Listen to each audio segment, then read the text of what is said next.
From the moment I was born, I wanted to explore the world. As a child, I was always discovering something new. When I got my first set of wheels, I learned something about myself. I was born to ride.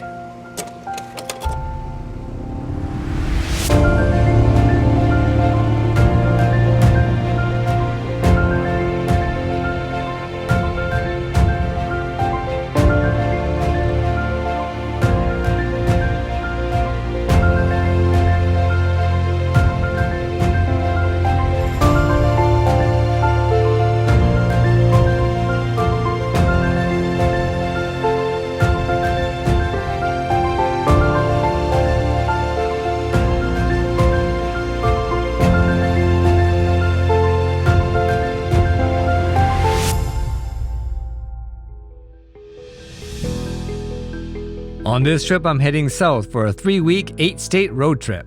My starting point is the lush green forests of the Pacific Northwest. From there, I'll make my way east across the loneliest highway in America. Riding into Moab, I will test my off-road riding skills on the famous Slick Rock Trail, then look for the million-dollar views in Colorado. I will enjoy the remoteness of Wyoming before fulfilling my cowboy dreams in Montana. Finally heading home across the Lolo Pass in Idaho, I'll arrive back in Washington to catch the ferry to Canada.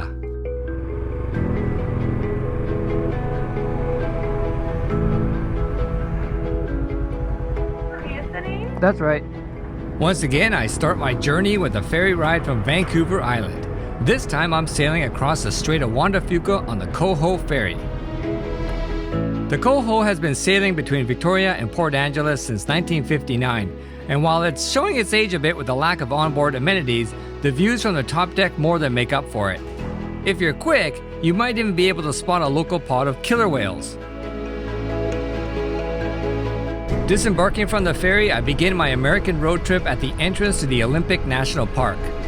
Covering nearly 1 million acres, the park encompasses 3 distinct ecosystems: glaciated mountains, rugged coastline, and lush temperate forests that the Pacific Northwest is well known for.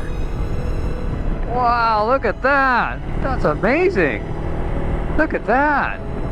The Olympic National Park includes over 73 miles of absolutely stunning coastline, and it made for a perfect rest stop.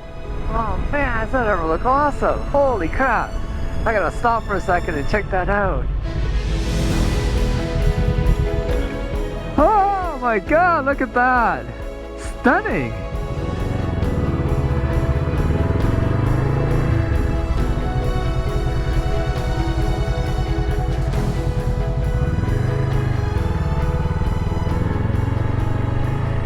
How cool is this? You can ride right onto the beach! So awesome!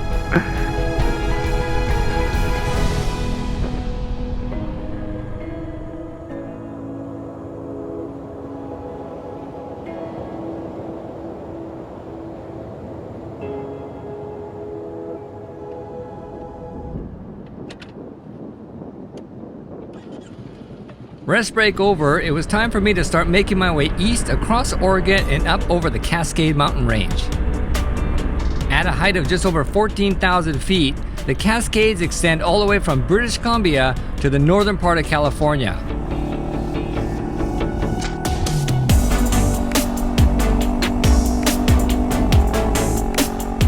Let's try a scenic route. Is this it here? Holy shit, look at this road, my god. Oregon, right on. You guys know how to build some roads. Oh my god.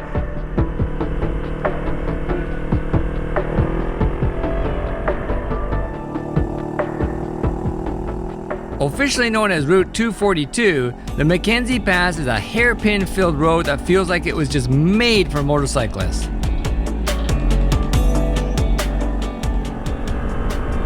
Look at this corner's banked! Oh my god! You guys are killing me! It's banked! Oh my god! Oh! Oh my god, look at this place. The road follows an old Indian trail that was used to travel over the Cascades, but due to the large lava flows and steep terrain, many early travelers had to abandon their wagons and continue on foot. Oh, here, Scott Road. Is this called Scott Road? I want to see what this says. Felix Scott. Let's see what this is. Felix Scott led a crew of 50 men who blazed a trail across Cascade Mountains following an old Indian trail which skirted lava flows.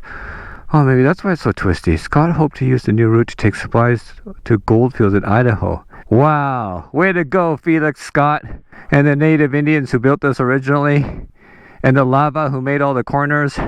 Good job. Look at this road. There's no one here. I love it! You know, the other thing that's amazing is what good shape this road is in. There's not like potholes. Okay, ooh, having said that, oh shit. Okay. You know, there's not a lot of potholes or tar snakes or none of that. It's really nice shape. There's a little bit of gravel here and there, but that's about it. Wow, look at this! Look at this! Forest fire must have gone through here. Look at this place. As I ascended up over the Mackenzie Pass, I was surprised to suddenly come out of the trees and into this giant lava field. The Boring Lava Field, which was named after the local town of Boring, was once an active lava field with over 90 volcanoes. Definitely not boring during that period of time, but not to worry though, as the last eruption took place over 57,000 years ago. Let's climb up there and see what I can see. In more recent times, NASA has deemed this region to be somewhat comparable to the surface of the moon and has sent astronauts here to practice walking around in their spacesuits.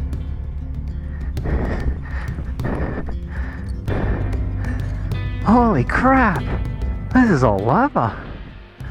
Well, at one point it was all lava.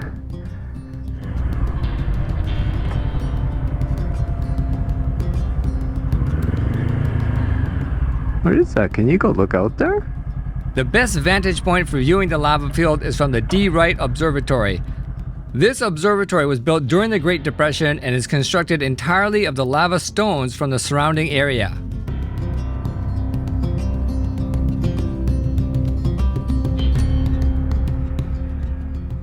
When most people think of the Pacific Northwest, they usually think of non-stop rain. But life on the east side of the Cascade Mountain Range couldn't be any different. Turns out that the Cascades provide a natural barrier to all the moisture that comes off the Pacific Ocean.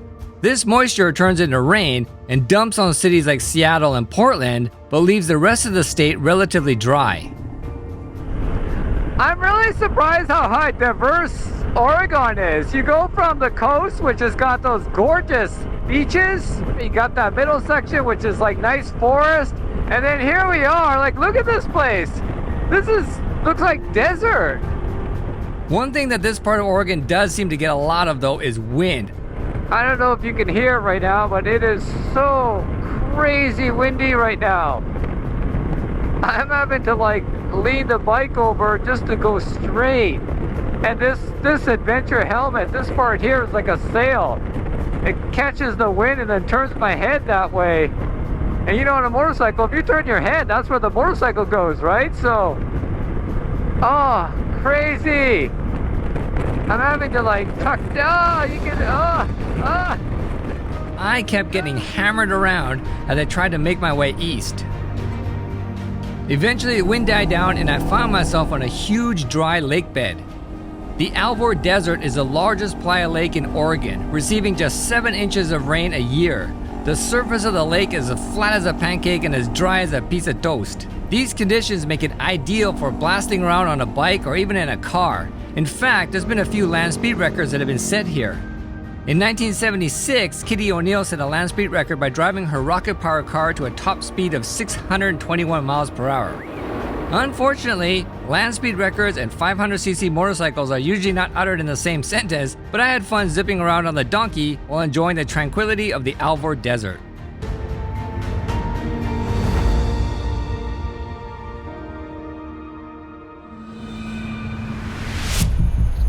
In 1986, Life magazine called Highway 50 the loneliest road in America and advised all its readers to avoid it as there were no points of interest. I decided to find out if this was true or not for myself.